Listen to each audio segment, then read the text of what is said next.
first met Toby in the Chicago airport. I was heading for LA. He was going to Cannes with Chainsaw. We knew about each other because we were both from Texas, and we were both a couple of the first people to make movies out of our generation in Texas. And so we sat and talked briefly in Chicago, and I said, I'd love to see the film you're taking to France. And he said, well, let me set you up a screening in LA when you get back out there. And so he set up a screening. I brought along my friend Paul Schrader, who had not made Taxi Driver or anything. We were blown away by the film because it broke all the rules and it invented a whole new genre of shocking, violent, cathartic horror. 2 years later, this is about 1976, Toby came to me and asked me to write a script because after Cannes, he got Billy Friedkin interested in him, and Billy Friedkin decided he would produce a movie that Toby would direct.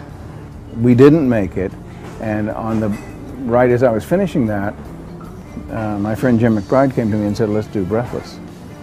So that ended up, after we did Breathless, then I did Paris, Texas. And my agent said to me after Paris, Texas had won the grand prize at Cannes, wow, you put yourself on the map of serious screenwriters. And I went, okay, let me see the map. And then I said, I got to do something that takes me off this map. And almost synonymous with that, Toby came to me and said, I'd like you to do Chainsaw 2.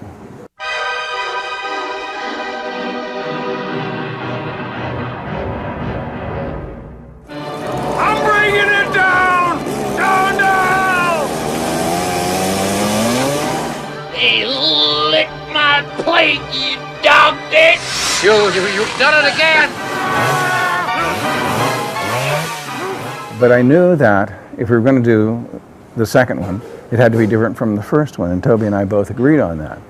The key to the first one was that it was outrageous. Therefore, you have to be outrageous in another way in the second one. The script that Kit originally wrote was much more of a satire, and I think that's what intrigued a lot of the people that signed on to do the film. Not to say that they wouldn't have done it just to work with Toby and just because it was a sequel to a very successful film, but just as a pure horror film, I'm not sure that it would have been as interesting to all of those people as the script that they were actually presented with. We are on our way to the biggest party of the world. Yeah. In the first one, the victims were hippies. So we have to figure out who would be the next person that these guys would want to kill.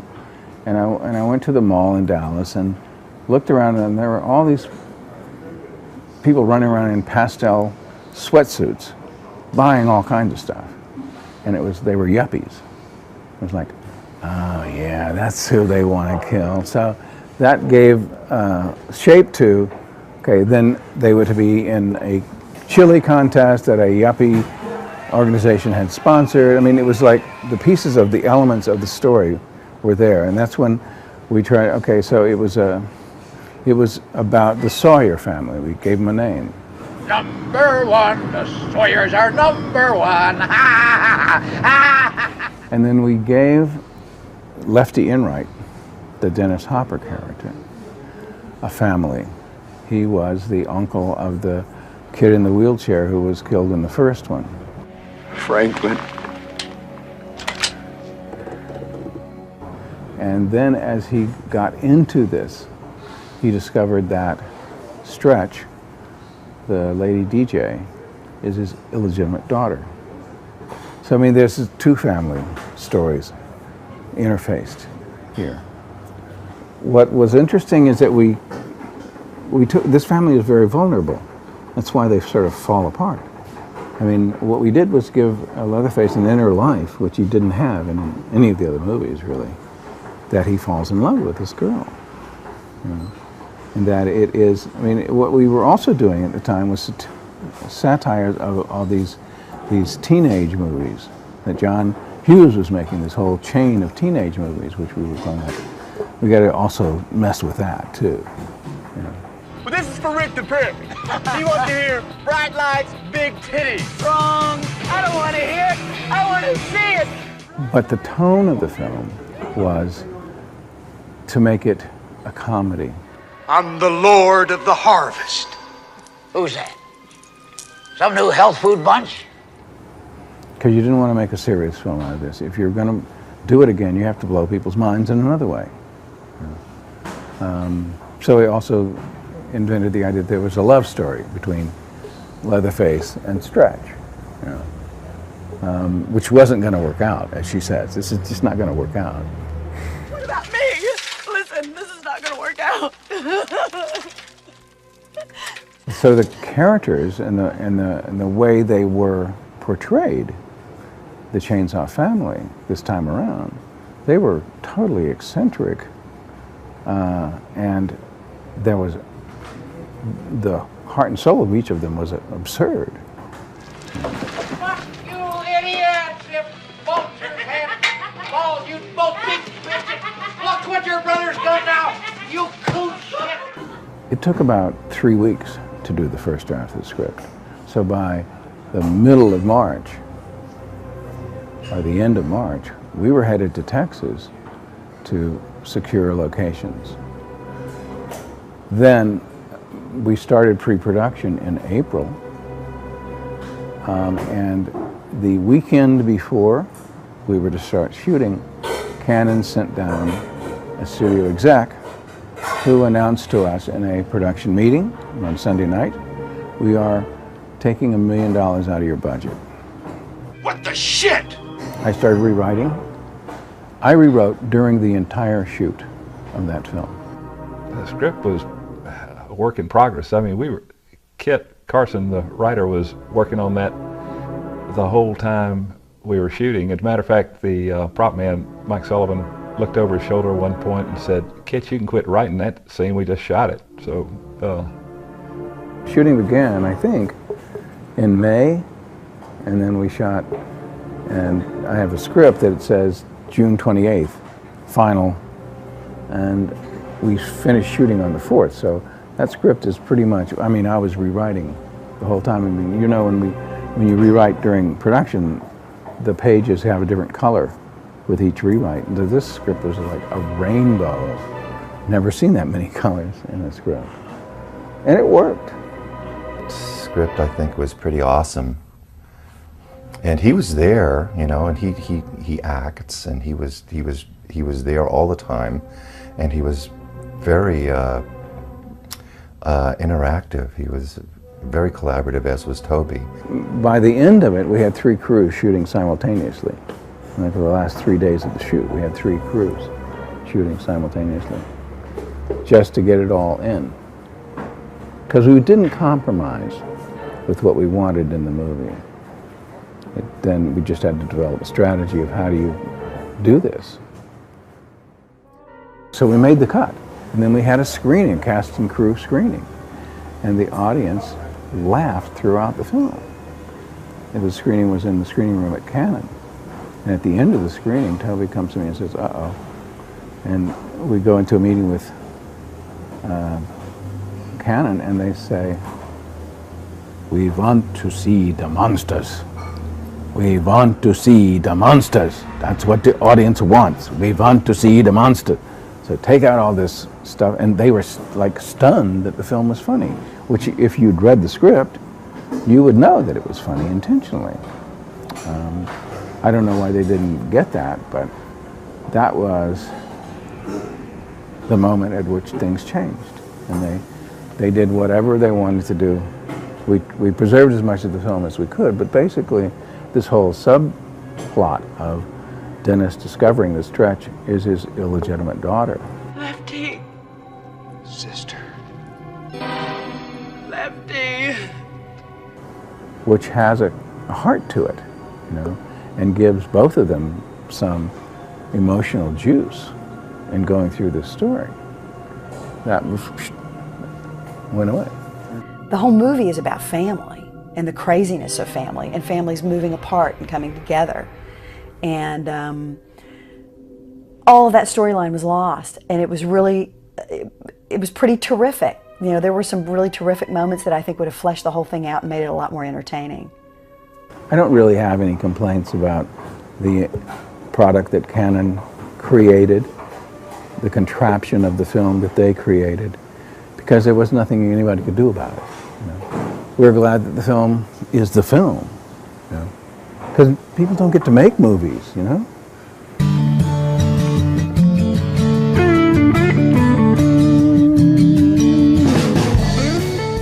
Actually, on the last night of the shoot, on July 4th, I was outside sitting in my writer's chair with my Olivetti portable in my lap, writing, and they're pulling scenes out of my typewriter. And I passed out there because we shot all night. And I woke up, I was passed out on the street in my chair, and they said, the film's finished. It was like, God. So, but there was something thrilling about that challenge, about continually rewriting the film as we shot, and going so fast. Yeah. I liked all that.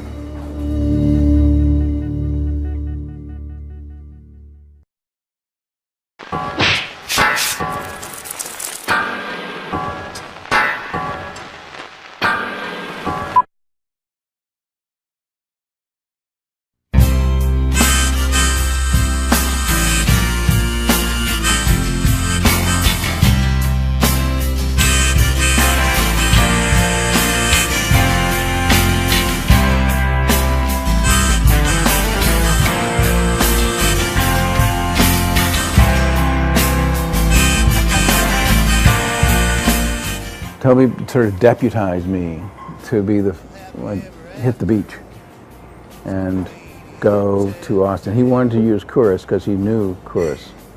When he decided to do the first Texas Chainsaw, he came and talked to me about it, but I was already booked on doing another film that's totally forgettable and it just disappeared completely. But I had made a commitment to these people that I would shoot their film for him, so I wasn't available when he wanted to shoot the first Texas Chainsaw. But we stayed in touch, and just out of the blue one day the phone rang and he said, I'm going to make Texas Chainsaw Massacre 2 and I'm coming back to Austin and I would like for you to shoot it for me because we didn't get to do the first one together. So I said, cool, I'll do that. And we assembled really the first crew on a movie that ever came out of Austin. I mean, there had been maybe one Willie Nelson film kind of a movie that was shot before, but I mean, people have come up to me years later and say, you hired me and got me into the movie business, you know.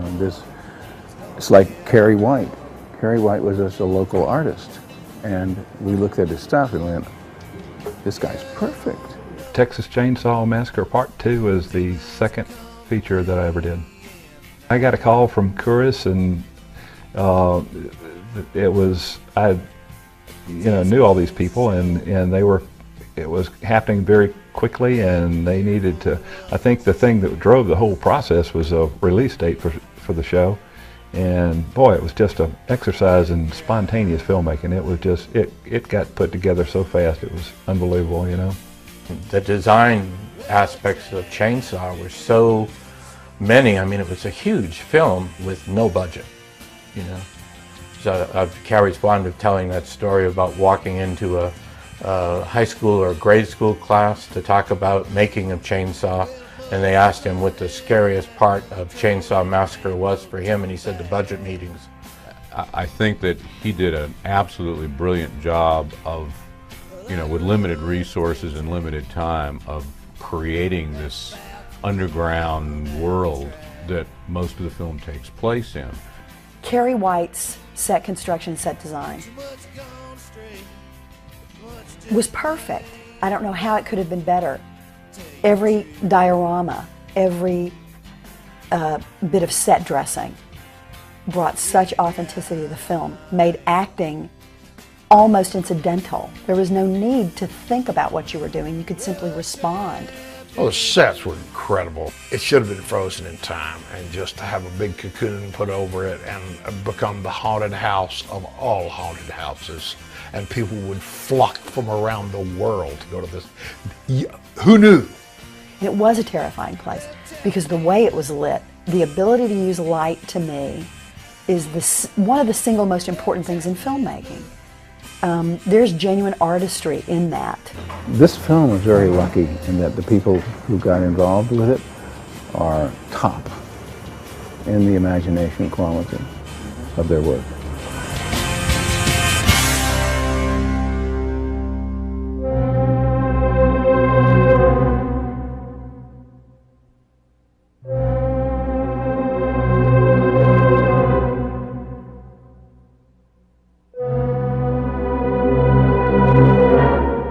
I remember we only had about a month to put the whole thing together, and we didn't even have a location when we started working on it, and no idea how we were going to put together a crew that was large enough to build or to supply all of the materials and props and set dressing and sets that were necessary.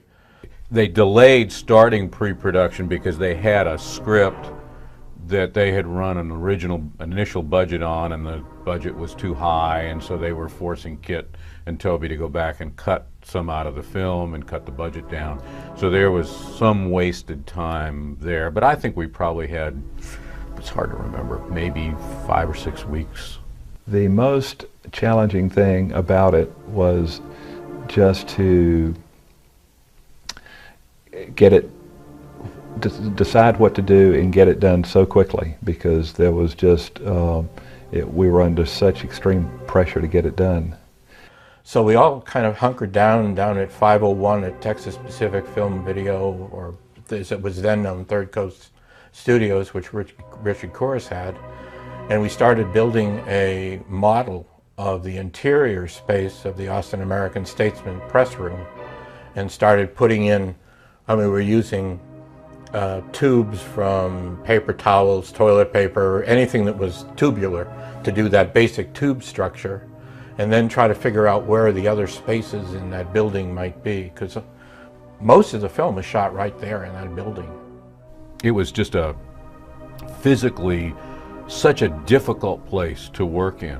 When we first went to pre-light the space, we sent the riggers up to rig the cable, the power cable, and hang lights.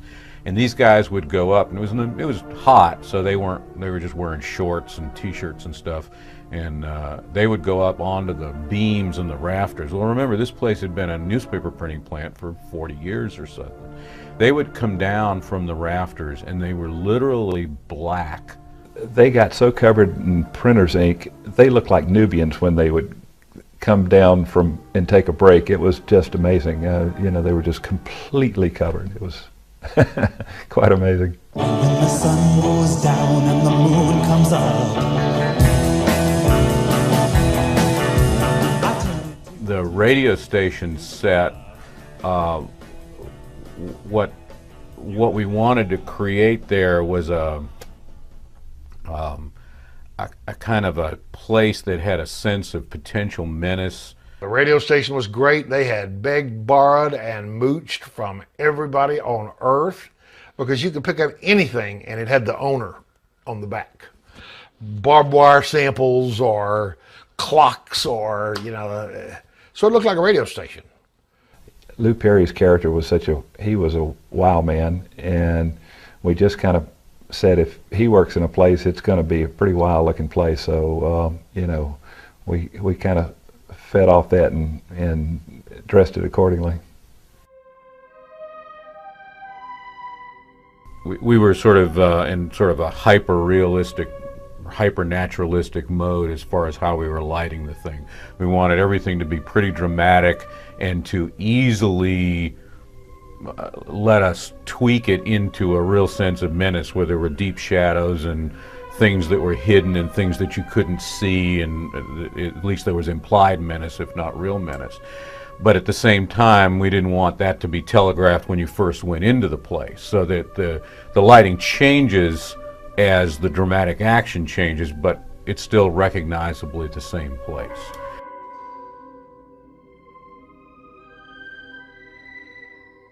You know, the script described the truck just going to a vacant lot and going into a hole in the ground, and I was thinking, boy, that's not very visual, and that's kind of when we came up with the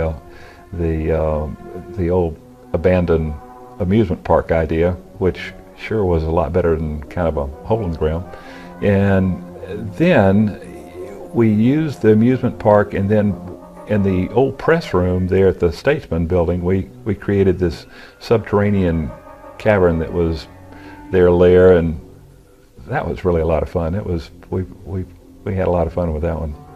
The American Statesman printing plant, when we first walked in there, was just this enormous room. I think it was 175 feet long and 120 feet wide and like 90 feet high. It was just a giant space. And the charge was to turn this into this very elaborate, multi-layered area with all these different little performance areas and nooks and crannies and tunnels and connected together. And it had to look like it was underground, which meant that you had to have earth and this feeling of being underground. You know, it was a junkyard sort of palace in a way. We had a lot of we built in a lot of the lighting with old busted lamps and Christmas tree lights and whatever we could find that would plug in and light up. But then you know, we bought these big sonotubes and created these miles of sort of spaghetti-like pipes, sewer pipes, and we, sprayed them and made them look like, hung them from the trusses up there, and then we had this stuff they called erosion control material, and we made sort of vine or root-looking stuff hanging down, and just. We built this smokehouse in there with the skulls and the bones built into it. We had a lot of fun on that one. I think the main challenge was just trying to get enough stuff, enough bones. I mean, Jay Raymond, who was more or less like my assistant on the thing, he went out and found boneyards in central Texas on farms and ranches where they had buried just thrown their dead cattle. And so we brought that stuff in. We scoured the countryside, going out to pastures to try to find all the bones we could get.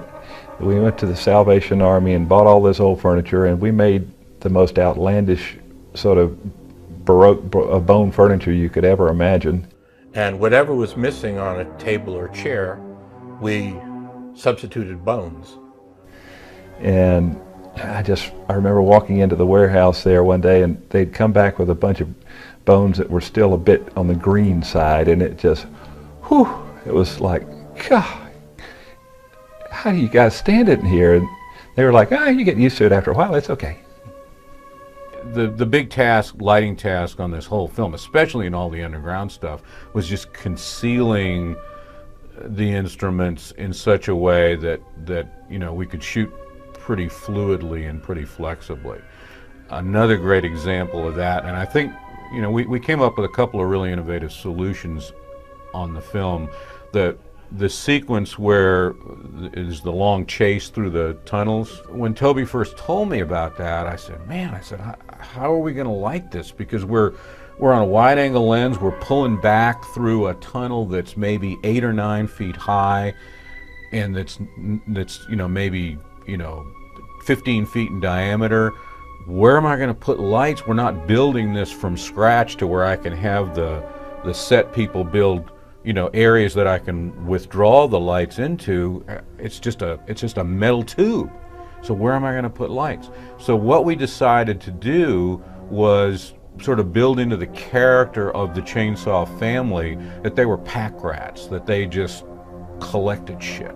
So we did tableaus with skeletons for close to 1/4 mile of space, so that there were 2 skeletons at the beach with beach umbrella.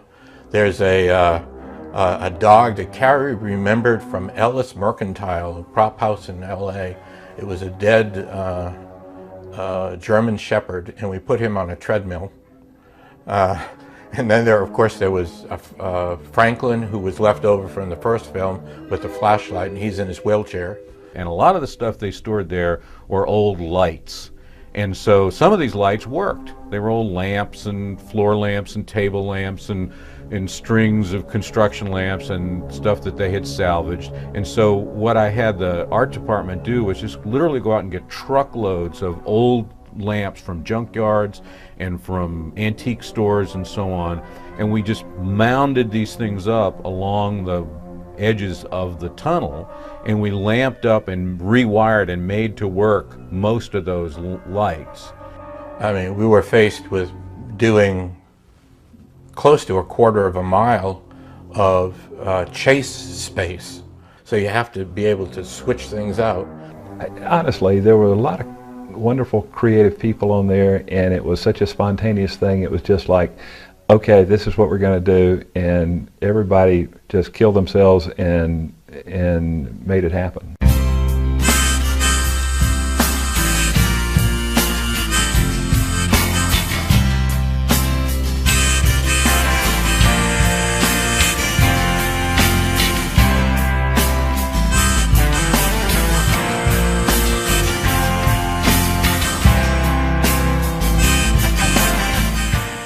The thing that was hardest about the film, for not only for me, for everybody, was that it was just a death march. I mean, the hours that we were working, and you know, the conditions, the heat on the set, and had some fires on the set, and you know, the air was bad, and it was 120 degrees plus, and the printing plant and the air conditioning didn't work, and it was on and on. So it was just physically so exhausting. It was really, I've done a lot of shows. It's the only one that I've ever done that's like that, that's been just instantaneous filmmaking, you know?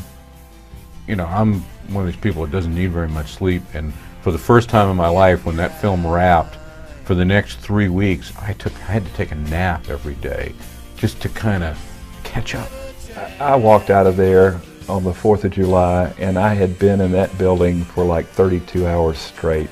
I walked out in the sunshine and just blinked, and like, God, maybe there will be life after this. It was quite a grueling process.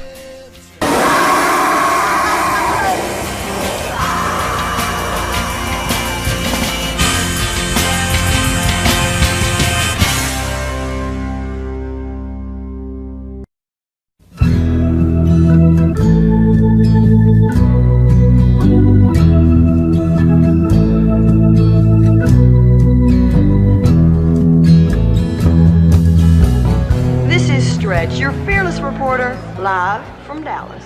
It was full of action and boldness, and she was taking some action. She was scared as hell, but it was the kind of person, it was the kind of character I knew I wanted to play. It was the kind of woman I knew I wanted to play. LG. Well, even on Chainsaw 2, it was simply Toby and Kit calling me up. Hey, we're going to skin you alive. Want to be in Chainsaw 2? Something like that. And I said, yeah, man, you know, with what I had going, of course. Wait till Granddad hears about this. This was sort of like Leatherface in, not just in name only, but it sort of seemed like it because he was so different. He was in love, he was toward, you know, people rather than away from them. And there was the comic element of this film. Leatherface! Did you get her, Bubba? Did you get that bitch? You know, I think it's the humor. I think it's Chop Top's, you know, skittery ways and his funny lines. You know, I mean, I've got so many of them. They want to hear "lick my plate, you dog dick." So I'm happy, you know, and it's funny because you know, I've said that a lot of times, and I still have fun doing it. You know, I never get tired of it.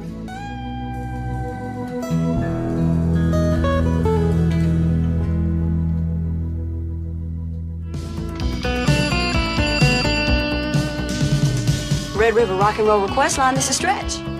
They were doing a casting in Austin, and they were looking at some Texas actresses. And I drove to Austin from Dallas, and there was this conga line of actresses going in and out of this room, and it was such a dead silent room, and I knew the scene required more meat than that. And I wanted to make a strong impression.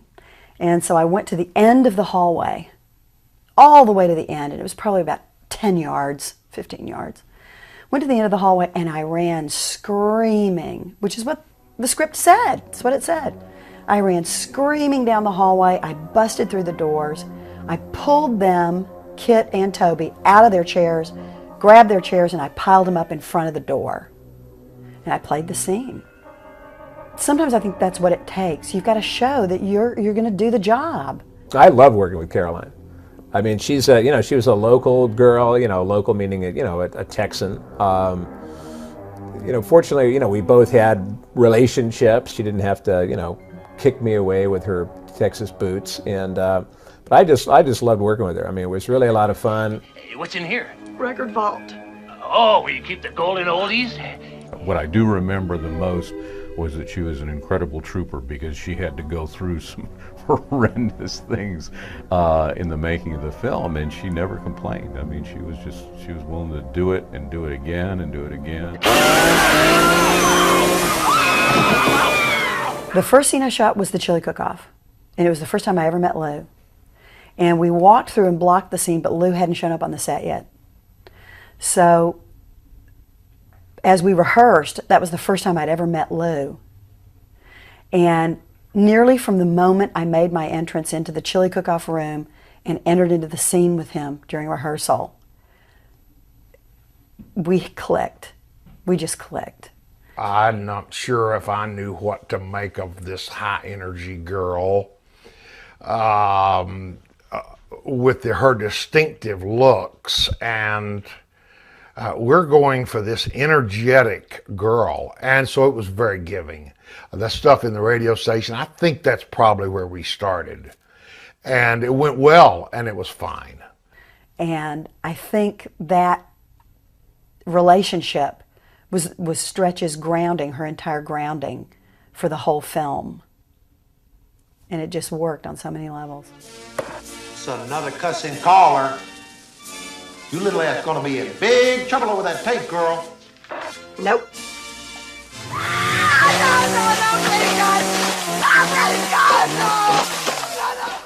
I didn't want the camera to be down at the end of the ice bucket, and I walk on the set and there it is. And when the wardrobe person had brought me a pair of panties to wear these just in case they see your underwear. Of course, in today's vernacular, that's nothing. That's innocent. I may as well have been Doris Day wearing all those cute little, 1950s outfits. It unrolled exactly as it was written on the page. I knew what I was in for. I didn't think it'd be that cold, that wet. The ice tub scene is a little, delicate. This is a delicate scene. Trying to make it sexy, oh man, it was a dance. It was a dance. She was incredibly positive, which is great because that was just such a a terrible position to be in, to be stalked and and brutalized the way she was.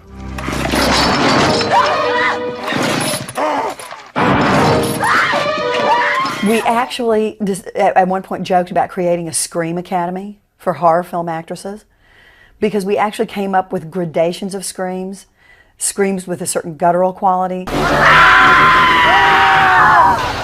screams that are a little more animalistic, screams that are more operatic. There was a whole language of screaming that came out in that film. I have to tell you, the whole time that my head was in that bucket, I was laughing my ass off. I tried to just morph it into a sort of a combination crying, throwing up, and I hope that it read that way, because, poor old Grandpa and the rubber mallet, and it was crazy. It was a crazy, wild, funny scene, but it was lighthearted. There was a lighthearted, I don't know if it came across that way, but it was a very lighthearted break from most of the stuff that we were doing. Oh no, LG!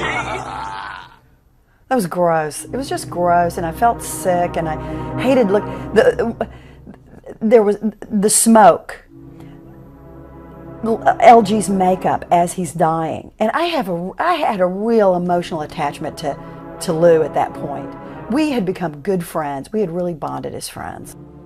She was obviously someone that I could relate to enough to care about, that I could say, I'm falling apart on you, darling, or, you know, that. But I did not know what she was going to bring. I had no idea that she was going to bring so much of the recognition of, oh my God, I am really fond of this person. I do love this guy. Oh my God, what have I done?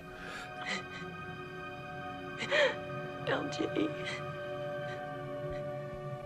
I love you.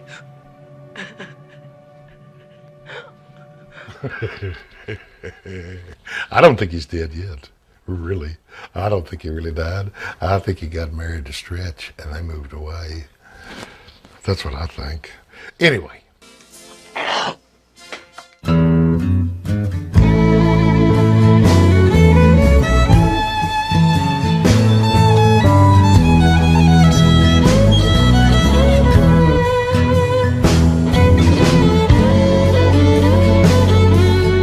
Hey, darling! You know, Lou was Texas.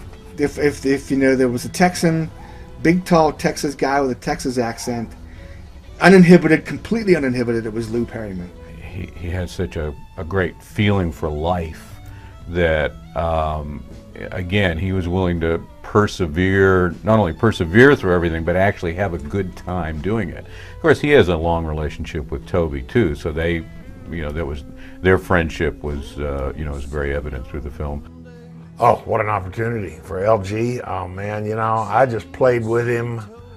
The first scene there where I had to, I think we're going home from the radio station, I just all of a sudden had this image that LG thinks he's kind of like Paul Newman in Hood.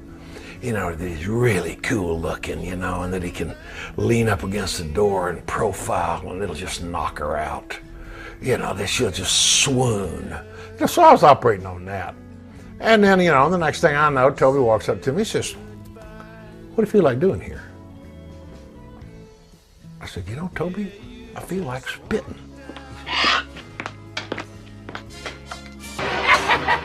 You know, I mean, I had a guy come to me at a convention. He said, did you make your own loogies or did they give you something to help you make the loogies? Like, goddamn, man, people love loogies. Everybody got loogies, but nobody uses loogies. You know, shit. I don't know where that came from.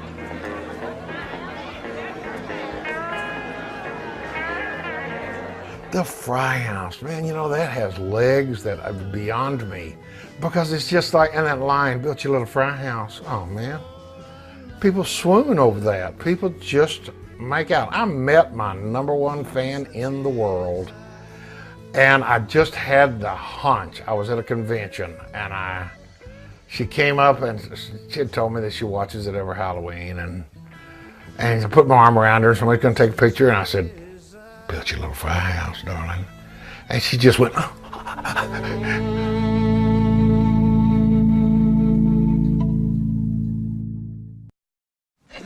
What the hell's going on here? I first saw the original Texas Chainsaw Massacre like a week before I auditioned. I got the audition call, and it was, you know, told it was based on this movie, and I hadn't seen it yet, so I went and rented it, and there's no way to try to outdo this guy, Gunnar Hansen. No, he nailed that space down and closed it up forever behind him. So, but you know, that's, I think when you do something great, that's the natural way that it is. But he was inspiring. It was an odd thing to have known Gunnar as such an intelligent and a bright guy, and to, you know, and here's another guy behind a damn awful mask that's bright and beautiful and sweet. Bill is a very soulful man. He's a man with very deep feelings. He's got a very deep emotional nature, which worked perfectly for the relationship between Stretch and Leatherface. Their love story of sorts is contingent on that quality, and he has that. Bubba likes her. Bubba's got a girlfriend. Bubba's got a girlfriend. Bubba's got a girlfriend. Bubba's got a girlfriend. Bubba's got a girlfriend. Bubba's got a girlfriend. Bubba's got a girlfriend. Bubba's got a girlfriend. Bill Moseley, what a enigmatic, ineffable, wonderful person who is always fun to be with. And we had a lot of stimulating conversations. We spent time in our air-conditioned trailers because it was like so hot. Bill was the morale. Bill was the morale of the shoot. His personality, his chop top, his ad libs, everything about Bill. And there's a bust of Bill in my yard. It's been sitting here for 20 years.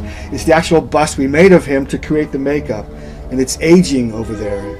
Bill doesn't age, the bust ages.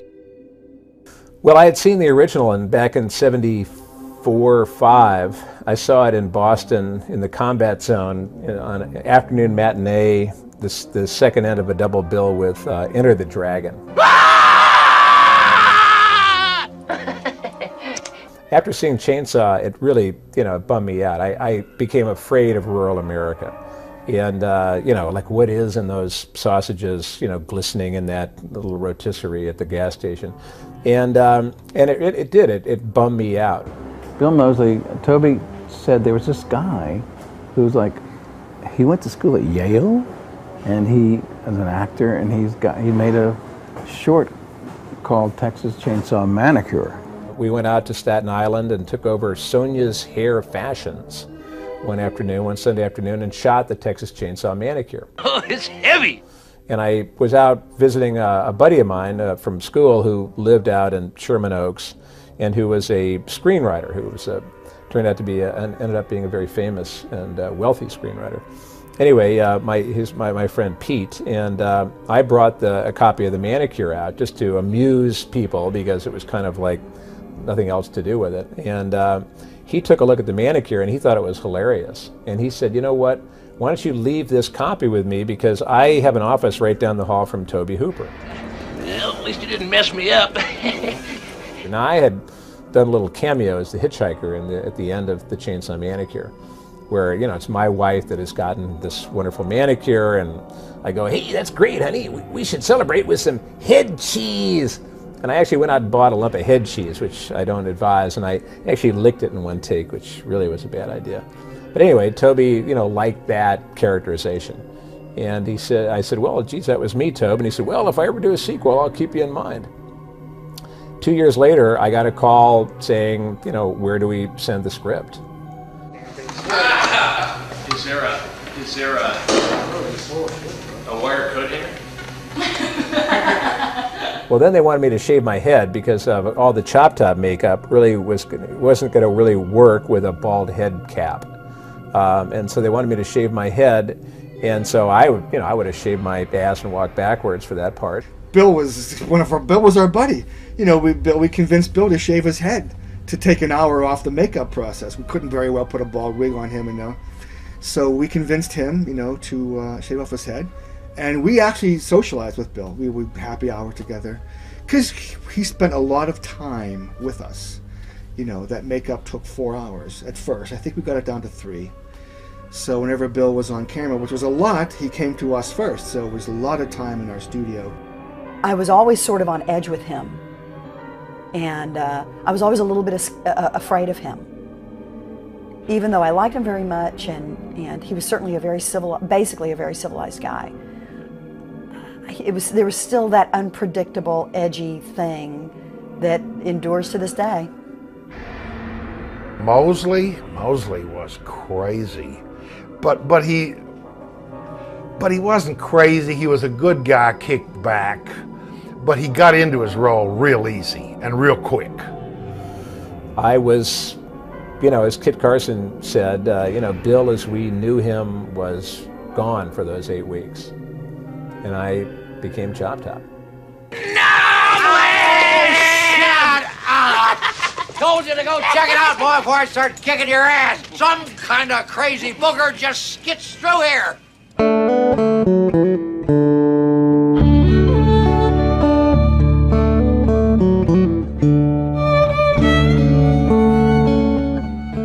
Hizo, you know, is a dirty old man. I mean, he's a great guy, lovely wife Ruth, and you know, he's a funny guy, but was a funny guy, but really had the greatest dirty jokes I've ever heard. Jim, God bless him. I grew up with a generation of men like Jim. You know, good old Texas boys. You know, sweet, kind, loving, fun-loving, very strong, very enduring. His relationship with his wife was just delicious. Hizo was a good guy, just a steady Eddie journeyman. You know, just there to do his thing, and like, you know, he wasn't there when he wasn't there. You know, he just, you know, when he wasn't on camera, you wasn't hearing him yakety-yakking or anything like that. He wouldn't sit down. Jim was a very warm, interesting, gregarious, supportive actor who was very comfortable and relaxed and had a great sense of humor. I mean, when I first got to the Brook Hollow Motor Lodge, wherever they put us up, outside of Austin, I was wandering around, I was nervous, and, you know, kind of, geez, what is this? My first big movie, you know, my second movie, I think, of my life, and, you know, I'm like, wow, you know, geez, am I worthy? And, you know, all those, you know, all those concerns. And I'm walking in the parking lot of the motel, and all of a sudden I look up, and there's Jim Hizo, you know, who's just showed up, and there he is. And it was just like, whoa, you know, it's like the cook, you know. Just seeing him, you know, in civilian, you know, it was just Jim, you know, he never had any makeup. But it was just so amazing to me. I mean, it was like, wow, that more than anything else just kind of, you know, welcomed me into this mad world that was just so much fun.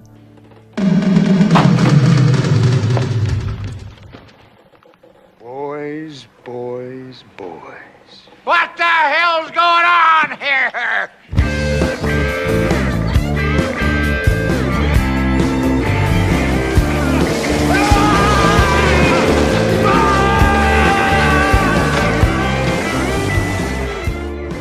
I got to know Dennis on the press junket that came into existence in a bolt of lightning after Easy Rider, and everybody wanted to talk to him. And I did this interview with him, which he considered like the best interview he'd ever done.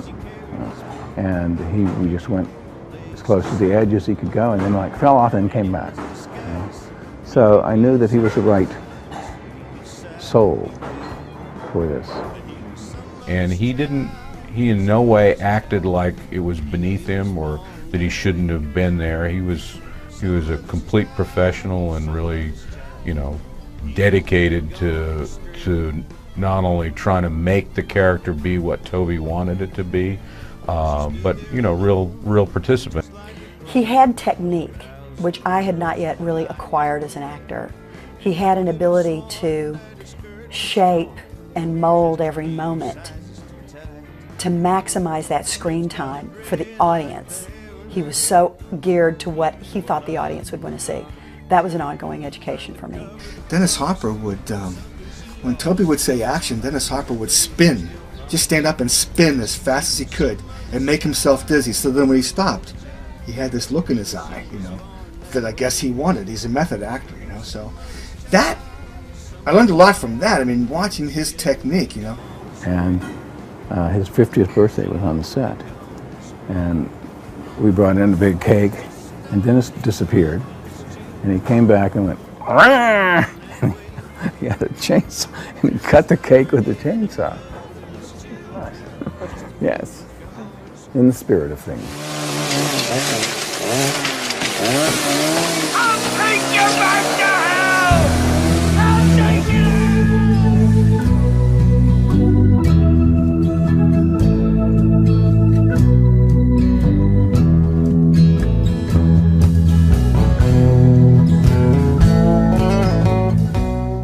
You know, it was a world in and of itself. And learning about screenwriting, learning about set design and set decoration, learning about makeup, special effects makeup, learning about stunts.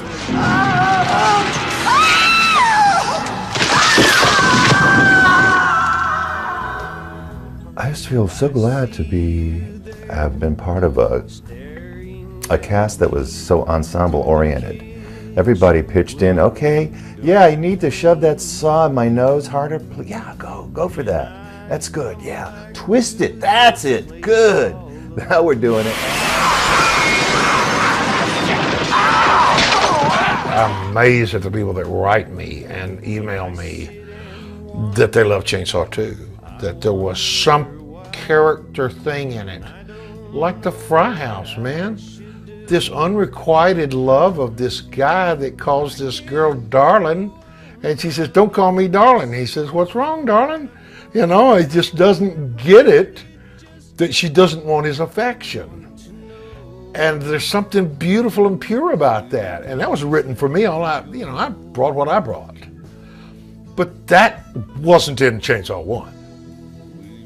You know, what the thing that kind of united the cast was that we all knew how momentous this job was. This wasn't just any job. This wasn't just any movie or slasher movie for that matter. This was the sequel to the greatest horror movie ever made.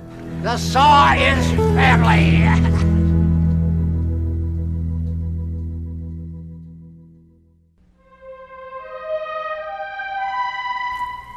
Okay, well, let's see. I brought some little show and tell thing here.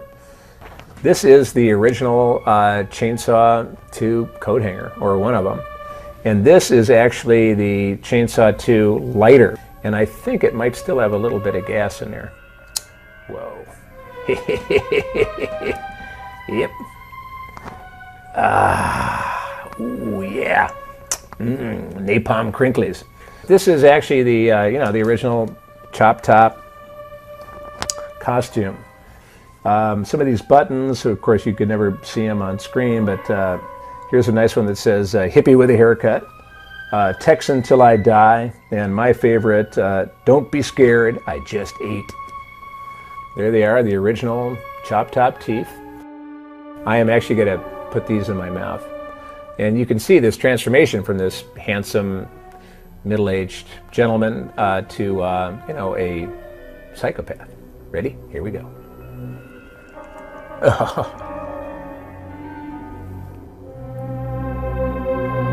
Dog will hunt. Get that bitch, Leatherface. Get that bitch. Dog will hunt.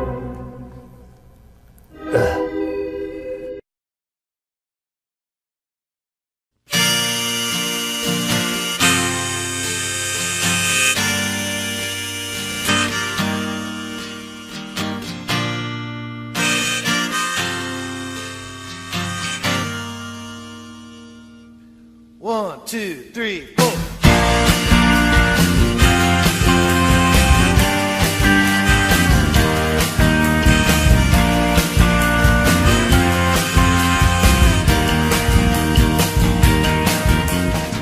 Well, Tom is, a complete professional. So, it was, there were never any, not only not any surprises, but he thinks about what the camera sees extremely well. He's a hell of a lot of fun to hang around with. Tom is a gas. He's just fun. He's sexy, he's funny, he's bright, he's smart, he's creative. What's not to like? Boy, after a hard day of dismembering, decapitation, nothing like a good punch. I got a call from Henry Klein. Of course, they, give me the script, let me break it down, let me see how much it's going to cost, blah, blah, blah, blah. And I think I did the old technique of, padding what I wanted, because Henry was a master at working me well. So with him constantly coming at me, talking about, getting the price down, so I eventually got the price down to where I wanted it in the first place, and then I sent a truck with equipment to Texas. The crew they took care of getting the crew there and housing them, and, I showed up with my wife and my daughter, who was like 9 months old, and we started building the stuff. Missed his assholes!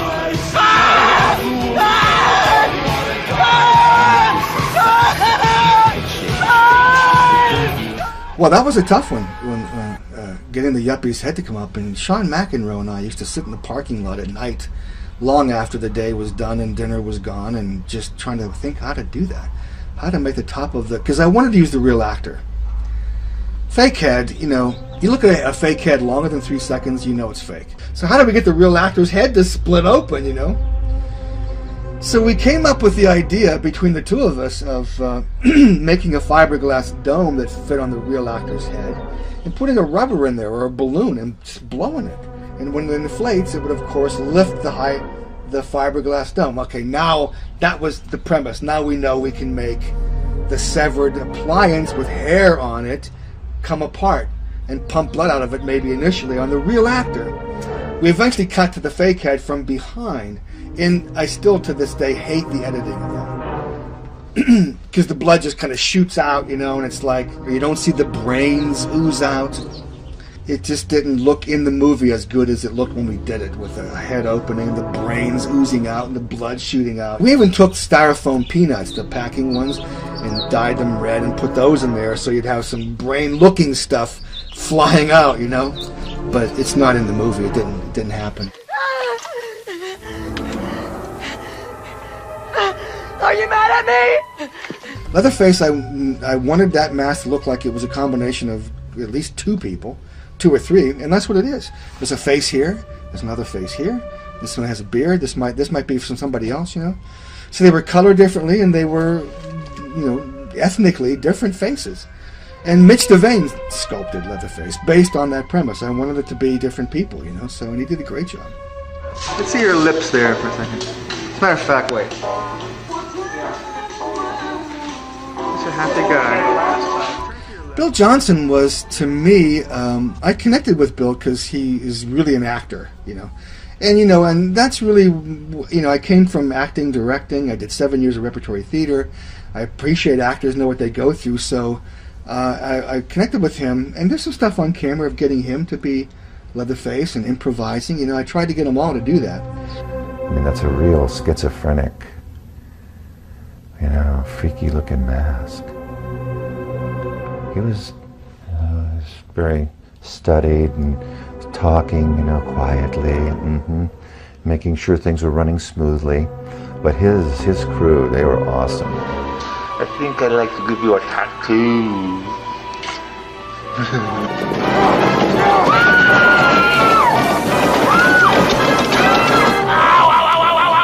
Ow! He did it in my plate! Ow! My brain is burning! We did a thing, because I had come out of Carnegie Mellon University as an acting directing major. And I had been on the Letterman show a few times, you know, so I actually would talk to Bill on camera. I'm shooting Bill in makeup and getting him to get into character, you know, asking him questions. It started off as a joke, but it was actually an acting exercise. It turned into an acting exercise for Bill, because I would ask him questions and require him to answer me as Chop Top. Actually, pain is my life. And that's why I love to come and visit you guys in special effects, because you're really good at administering it. Tom was always funny. He would always walk around he would come into what I called the House of Pain, the makeup shop. He'd find some kind of plasterer's stilts, you know, and kind of strap them on and walk around. He had a 9-month-old daughter. Maybe she was like, I don't know, maybe she was 2. I don't know. She was just a baby. And I have pictures of her sleeping on these rubber, you know, zombies that he had strewn all over the place. And, you know, the place was just a total madhouse, and, you know, music and, you know, all kinds of stuff going on. And I just had a ball. I mean, it was just so much fun. So we cast Bill's bald head, and a jeweler actually did a lost wax casting. This is the plate that Bill wore for the movie. There were 2 of them. I gave one to Sean McEnroe, who actually sculpted the appliance around, you know, Bill's head. But shaving his head did take at least an hour and a half off that makeup.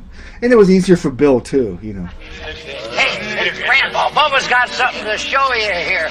Look, his slurpy booty.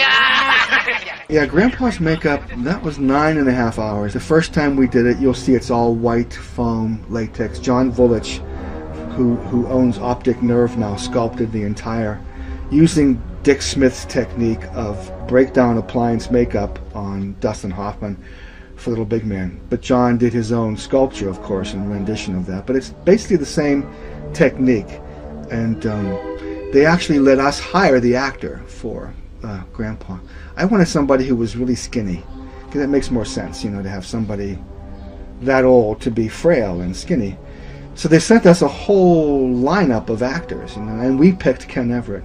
I liked him because his eyes were so recessed back, and I could see what the makeup would look like on somebody with eyes that far back and skinny. And Ken is a Vietnam vet. He was like a tunnel rat in Vietnam. A lot of respect for him. He was a good actor too, and plus we did the same thing with him. We put the makeup on and have him, you know, do some shtick as Grandpa. He was great.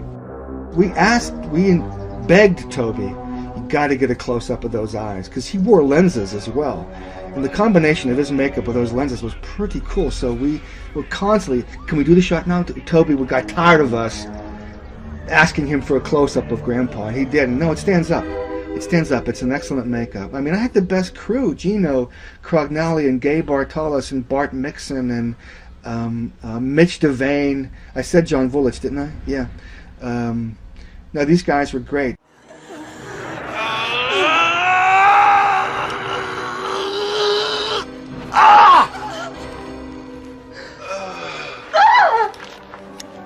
We sculpted, we had to cast Lou's entire body. And Gino Crognelli sculpted all the appliances, going right from anatomy books. It had to be, I wanted it accurately, anatomically correct. And he sculpted it in the dark.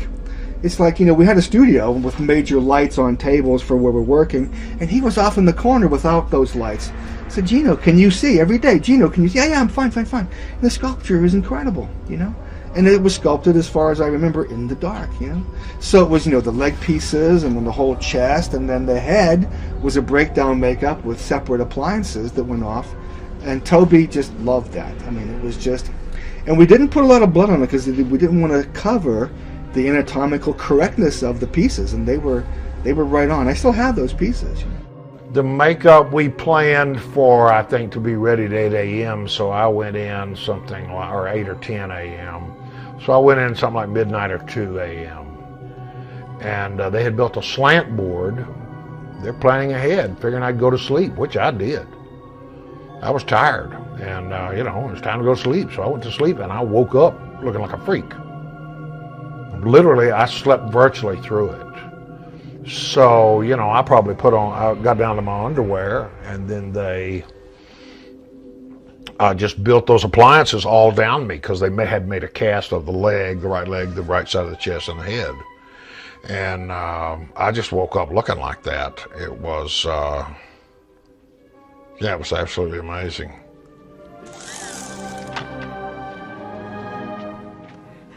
Did we already talk about Lou's face? Lou's skin face?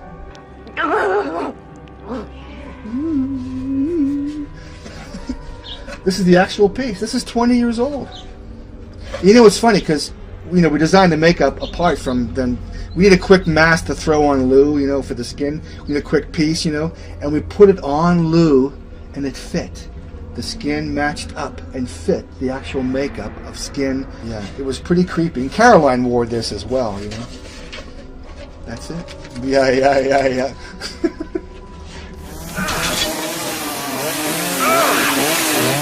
Well, Andy Serkin was the mechanical effects guy. He actually built the Steve Martin arrow through the head chainsaw. So it actually worked here and worked here. So it was a wraparound, you know, of the stunt guy. So you press the button and it came on here and here. And one day, and you have photographs of this, I said to Sean McEnroe, we're going to need a stomach appliance for Leatherface to look like the chainsaw has cut him through. So I said this to Sean. I went to the bathroom. I came back. It was done. In like, I don't know, 5 to 8 to 10 minutes, he had sculpted in water-based clay the appliance. You know, then of course we molded it, you know, just like that. That's how great the crew was. So that was a rubber piece that got glued to, you know, Bill and we had put chunks of flesh, which is just latex matter coming out of it, and the chainsaw in place that wrapped around, and the appliance covered it. And when the chainsaw went, you know, the blood came out, and the guts, the stomach was split open, and, you know, it's a living.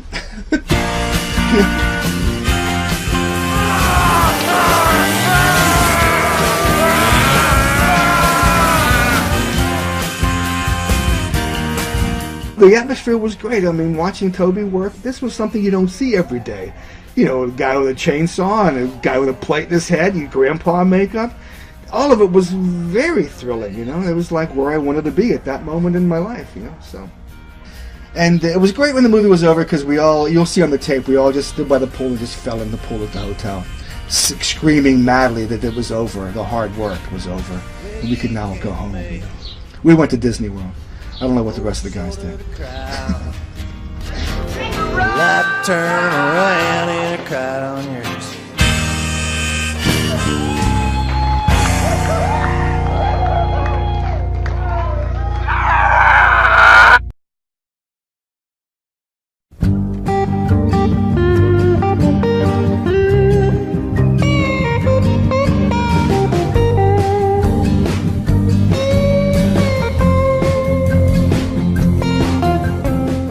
You know, to me, Chainsaw is basically Tobe Hooper. It was so much fun, and I think, you know, that Tobe was great because he saw that I was Chop Top, and so there was a total bond or trust or something going on there because he just let me rip. Sliced up, so let me see some pain. And action! It was easy because you always knew where you stood with him. I mean, he never really had to ask me how I felt about any given moment because I think he knew I was game from the get-go. And I think he basically knew you give her a little room, let her work with it a little bit, you know, it'll happen. You know, Toby's a great shooter himself, too. He's a very talented cinematographer in his own right.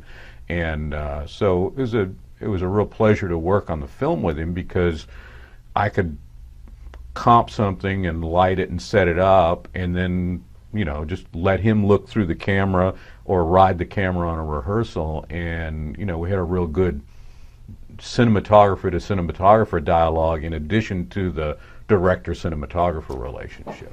Order. And cut!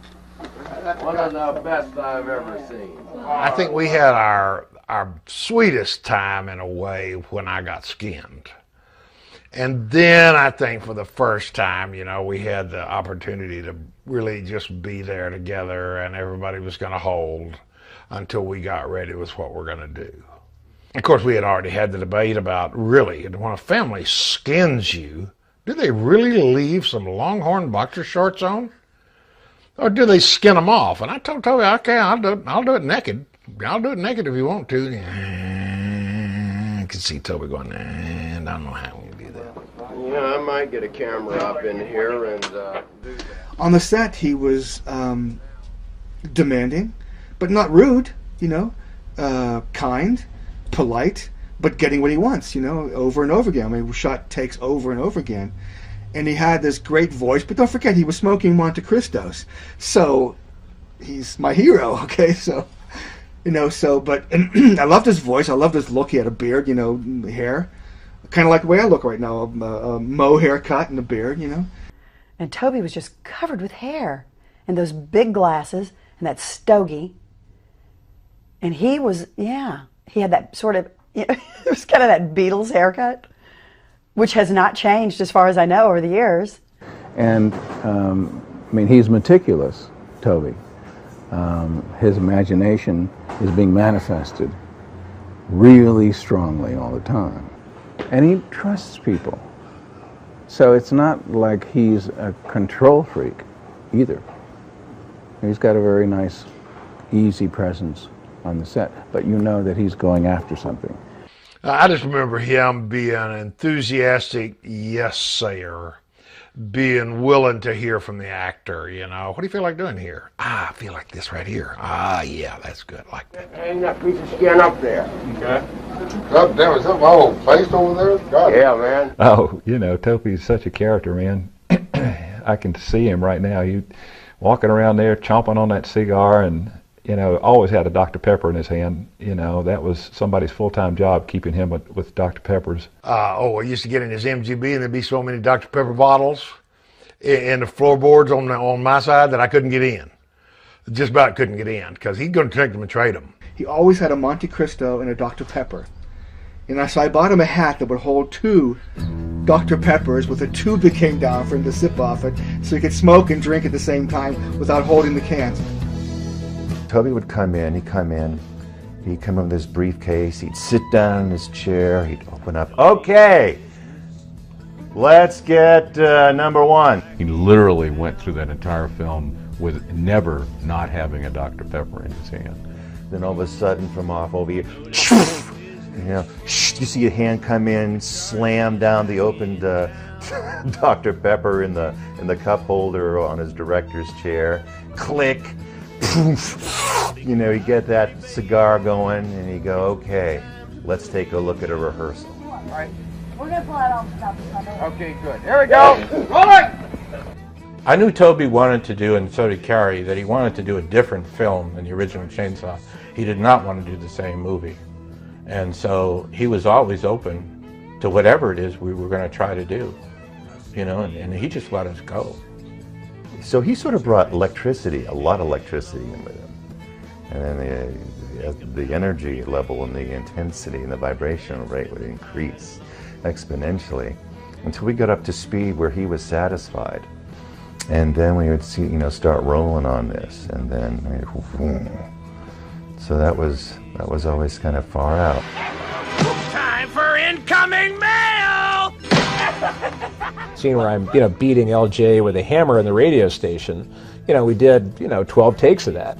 You know, there were a couple, you know, there's a lot of takes. I mean, we were doing, like, going into take 13, and I'm thinking, you know, he's going, well, yeah, it was great, let's just do it again. And I'm just thinking, you know, I said, am I doing something wrong here? Because I didn't know. I thought I was screwing it up. And that's when he looked at me and said, hell no, Bill, just having fun watching. And when I heard that, I just thought, I am such a lucky guy. I can't imagine ever doing anything as fun as this. And in this moment, I am so happy. Toby turned me into an actor, a working actor. He gave me a whole new mindset about what being an actress in a film was about. And I think I've kept that all this time. And I want to say thank you to him for it.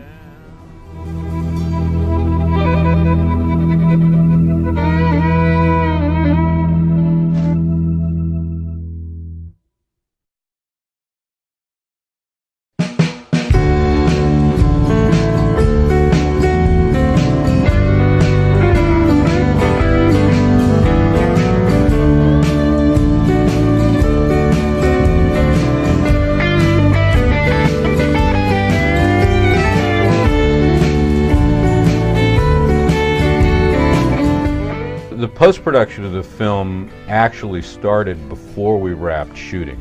As I recall, probably 3 or 4 weeks before we wrapped shooting. And, you know, what I mean by that is we set up an editing room on the set in the American Statesman printing plant, and the editor came from Los Angeles and started cutting the film, and Toby would go and sit with him in between while we were shooting takes. I mean, we made a deal. We made a deal at the end of January, early February, to make a movie as fast as we could and get it into the theaters. They had a release date at the end of August. And so Toby was cut way, way short on the amount of time that he had to cut the film. And in order to get any time at all, to literally just even assemble it and spend any time with it at all, we had to start the rough assembly. And that's really rare. And there was something thrilling about knowing you had to go that fast and be unstoppable. I had great hopes for it. I mean, I didn't, you know, I was naive in the sense that I didn't know how the ratings board was going to view it. And of course they ended up, I think the ratings board ended up giving it an X, or I think what happened was Canon Films just decided, probably more because of a deadline than anything else, just to release it unrated. When it was originally released and people questioned why it wasn't really Chainsaw, why it was another version of Chainsaw, it was sort of like we didn't care. I feel like it's flawed in a lot of ways, but at the same time, I think there's a lot of really genius stuff. I think it has its moments of is really great. I thought it was a comedy much more than Chainsaw 1 had been, because the original scared the pee-wadding shit out of me. It scared us on the set, and it scared us to watch it in a theater. I watched people freak out. I think the comparison to the original Chainsaw was unfortunate at the outset when they first released it, because it had so little to do except the connection with the Chainsaw family. Artistically, it was nothing at all like the first one. At the time it came out, of course, if you're a fan expecting, Texas Chainsaw Part 2, if you're expecting the same sort of mood and feeling of the first movie, which was really grisly and horror and scary, this one was funny. Chainsaw 2 there's a lot of humor in there. Dennis Hopper with chainsaws in holsters, like 6-shooters with a cowboy hat that's too big for him, It's almost like a scary movie parody, almost. I think it's wonderful that people are recognizing the film for what it is. I think it is better than a lot of the subsequent sequels. I liked it a lot. It was funny because I saw it in Times Square, and I was with a friend of mine, and after the movie, the credits were rolling and whatever, and we stood up. I remember my friend said, "Hey everybody, here's Chop Top." I was like, "Hey, no man."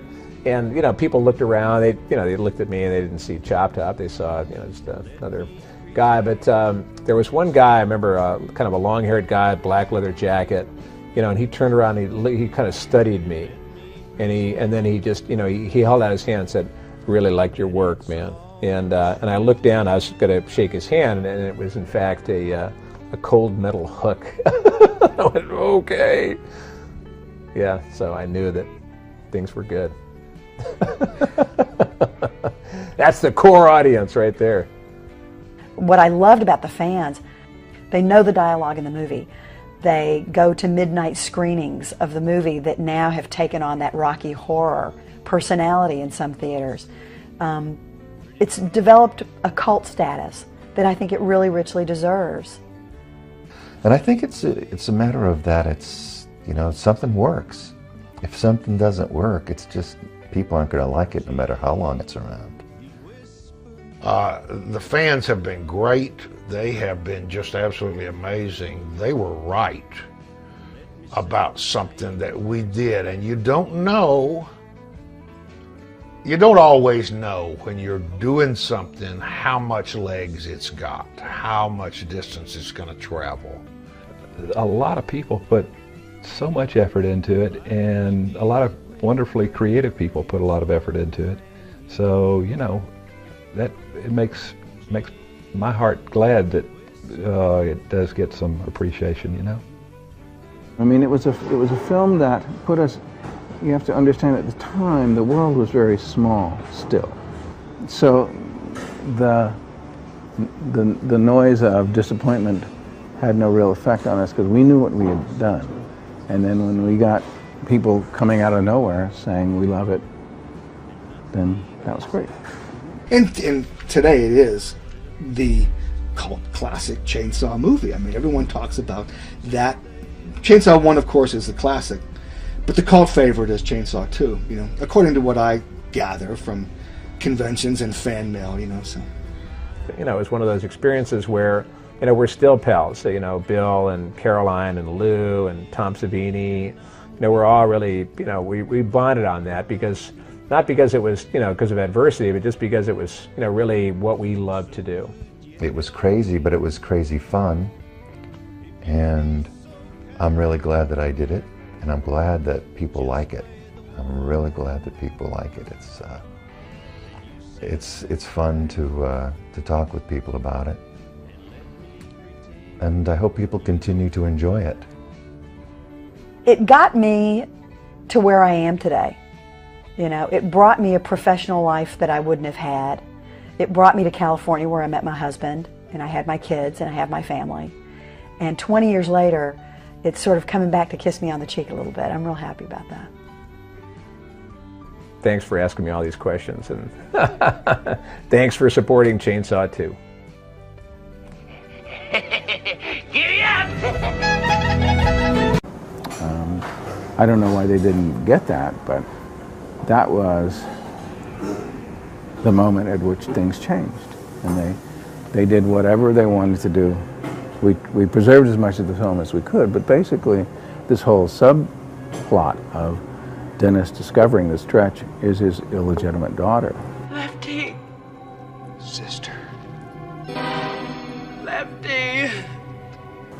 Which has a heart to it, you know, and gives both of them some emotional juice in going through this story. That went away. The whole movie is about family and the craziness of family and families moving apart and coming together.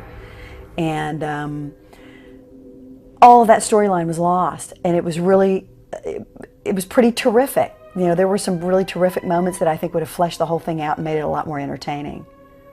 I don't really have any complaints about the product that Canon created, the contraption of the film that they created, because there was nothing anybody could do about it. You know? We're glad that the film is the film, you know? Because people don't get to make movies, you know?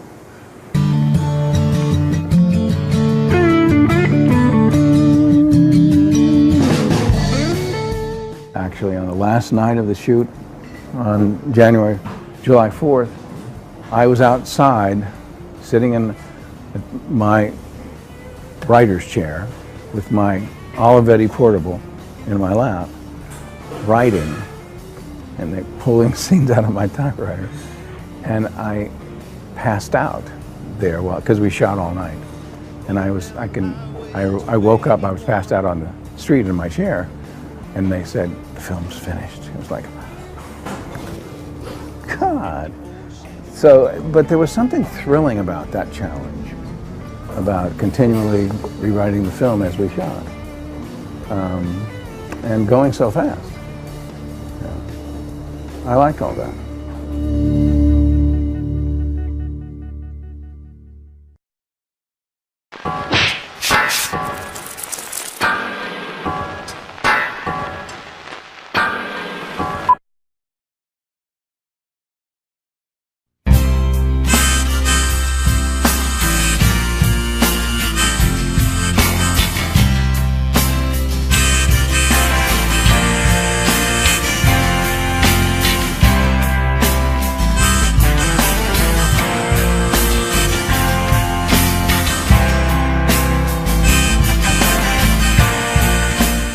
Toby sort of deputized me to be hit the beach and go to Austin. He wanted to use Couros because he knew Couros.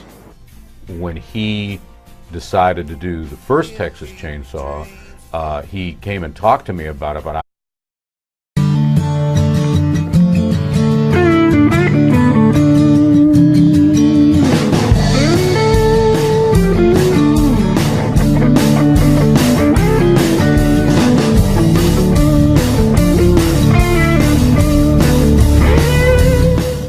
I first met Toby in the Chicago airport. I was heading for LA. He was going to Cannes with Chainsaw. We knew about each other because we were both from Texas, and we were both a couple of the first people to make movies out of our generation in Texas. And so we sat and talked briefly in Chicago, and I said, I'd love to see the film you're taking to France. And he said, well, let me set you up a screening in LA when you get back out there. And so he set up a screening. I brought along my friend Paul Schrader, who had not made Taxi Driver or anything. We were blown away by the film because it broke all the rules and it invented a whole new genre of shocking, violent, cathartic horror. 2 years later, this is about 1976, Toby came to me and asked me to write a script because after Cannes, he got Billy Friedkin interested in him, and Billy Friedkin decided he would produce a movie that Toby would direct. We didn't make it, and right as I was finishing that, my friend Jim McBride came to me and said, let's do Breathless. So that ended up, after we did Breathless, then I did Paris, Texas. And my agent said to me after Paris, Texas had won the grand prize at Cannes, wow, you put yourself on the map of serious screenwriters. And I went, okay, let me see the map. And then I said, I got to do something that takes me off this map. And almost synonymous with that, Toby came to me and said, I'd like you to do Chainsaw 2.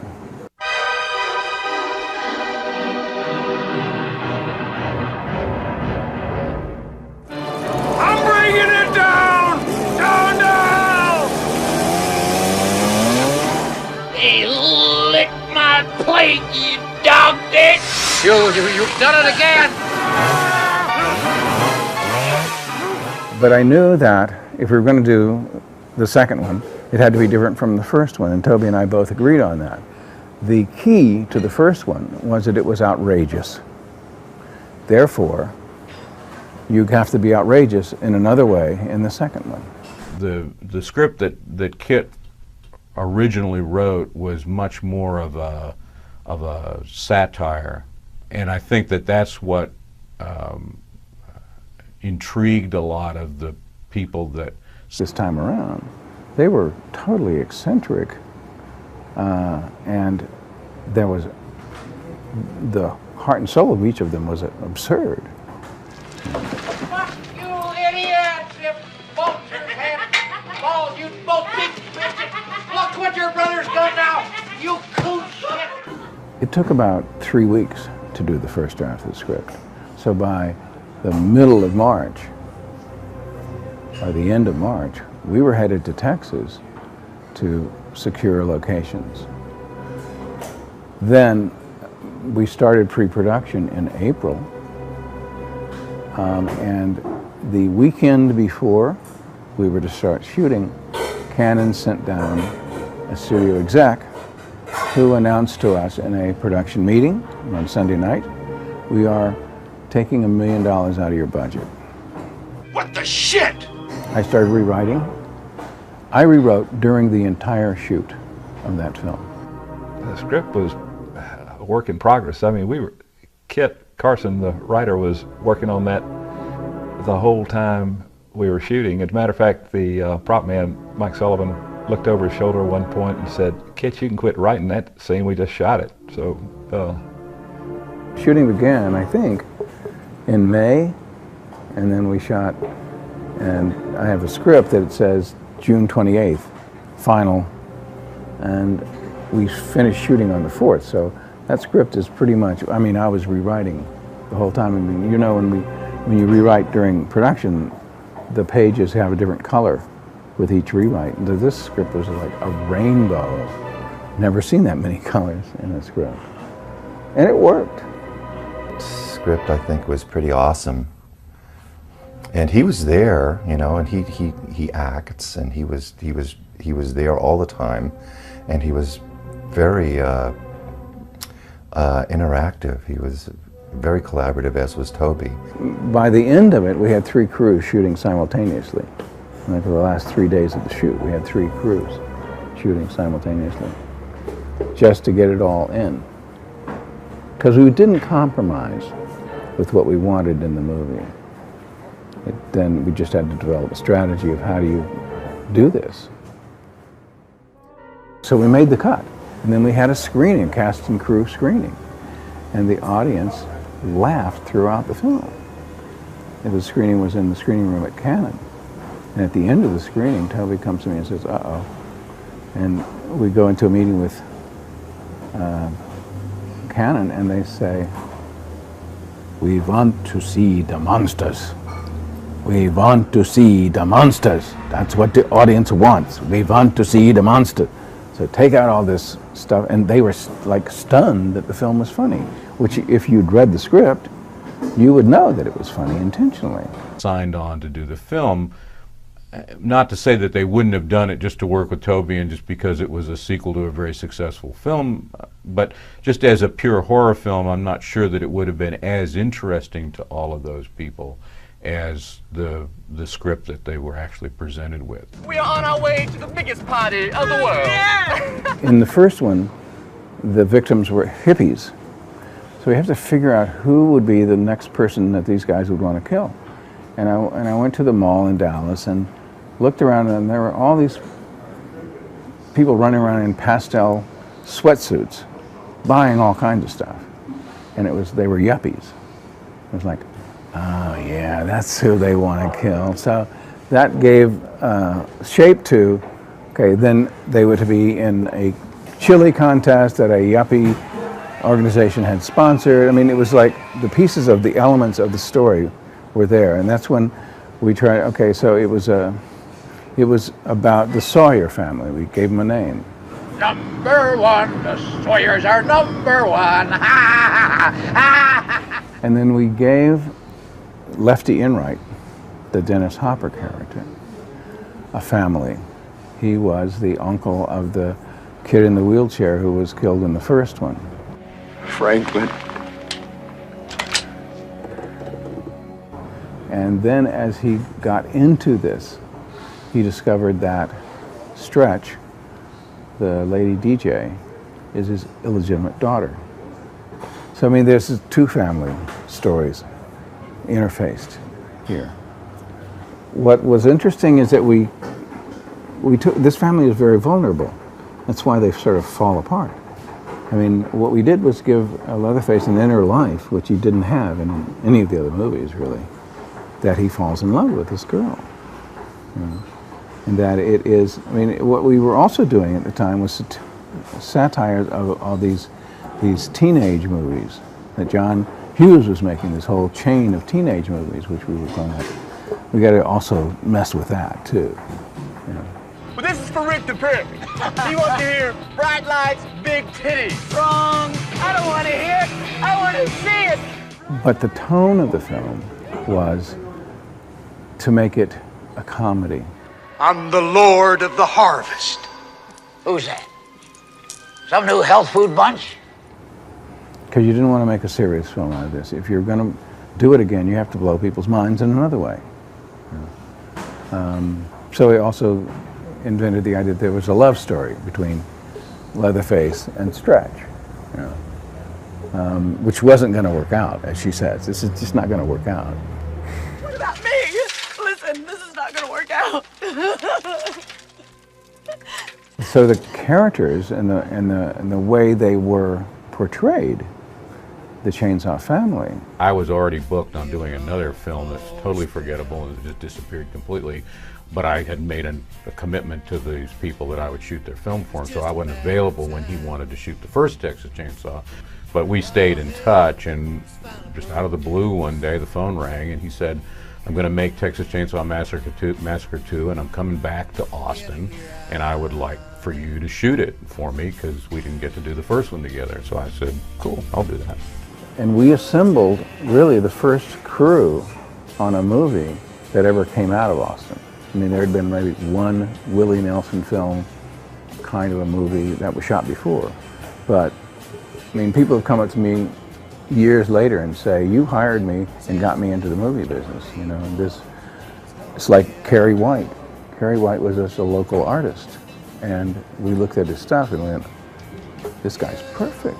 Texas Chainsaw Massacre Part 2 is the second feature that I ever did. I got a call from Couris and it was, I knew all these people and it was happening very quickly and they needed to, I think the thing that drove the whole process was a release date for the show. And boy, it was just an exercise in spontaneous filmmaking. It was just, it got put together so fast, it was unbelievable, you know. The design aspects of Chainsaw were so many. I mean, it was a huge film with no budget, you know.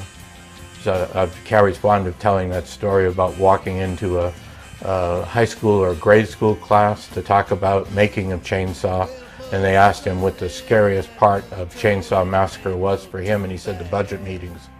I think that he did an absolutely brilliant job of, with limited resources and limited time, of creating this underground world that most of the film takes place in. Carrie White's set construction, set design was perfect. I don't know how it could have been better. Every diorama, every bit of set dressing brought such authenticity to the film, made acting almost incidental. There was no need to think about what you were doing. You could simply respond. Well, the sets were incredible. It should have been frozen in time, and just to have a big cocoon put over it and become the haunted house of all haunted houses. And people would flock from around the world to go to this. Who knew? And it was a terrifying place because the way it was lit, the ability to use light to me is one of the single most important things in filmmaking. There's genuine artistry in that. This film was very lucky in that the people who got involved with it are top in the imagination quality of their work.